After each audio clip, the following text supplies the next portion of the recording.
بسم اللہ الرحمن الرحیم۔ السلام علیکم۔ میری آپ سبھی سے التجا ہے کہ ایک مرتبہ درود ابراہیمی پڑھ لیجیے گا۔ بسم اللہ الرحمن الرحیم۔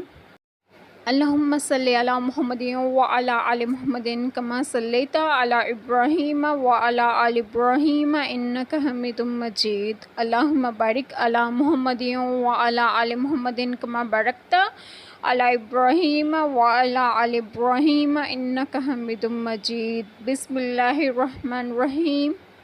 رمضان کا مہینہ جس میں قرآن پاک اترا، لوگوں کے لیے ہدایت اور رہنمائی اور فیصلے کی روشن باتیں، تو تم میں جو کوئی یہ مہینہ پائے ضرور اس کے روزے رکھے، اور جو بیمار یا سفر میں ہو تو اتنے روزے اور دنوں میں اللہ تم پر آسانی چاہتا ہے اور تم پر دشواری نہیں چاہتا، اور اس لیے کہ تم گنتی پوری کرو اور اللہ کی بڑائی بولو اس پر کہ اس نے تمہیں ہدایت کی اور کہیں تم حق گزار ہو۔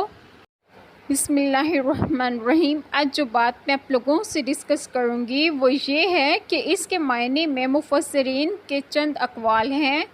یہ کہ رمضان المبارک وہ ہے جس کی شان و شرافت میں قرآن پاک نازل ہوا۔ یہ کہ قرآن کریم کے نزول کی ابتدا رمضان المبارک میں ہوئی۔ یہ کہ قرآن کریم رمضان المبارک کی شب قدر میں لوح محفوظ سے آسمان دنیا کی طرف اتارا گیا اور بیت العزت میں رہا۔ یہ اسی آسمان پر ایک مقام ہے۔ یہاں سے وقتاً فوقتاً حسب اقتضائے حکمت جتنا منظور الہی ہو جبریل امین علیہ السلام لاتے رہے۔ یہ نزول 23 سال کے عرصے میں پورا ہوا۔ حدیث مبارکہ میں ہے کہ آپ صلی اللہ علیہ وآلہ وسلم نے فرمایا کہ مہینہ 29 دن کا بھی ہوتا ہے تو چاند کو دیکھ کر روزے شروع کرو اور چاند کو دیکھ کر افطار کرو۔ اگر 29 رمضان کو چاند کی روایت نہ ہو تو 30 دن کی گنتی پوری کرو۔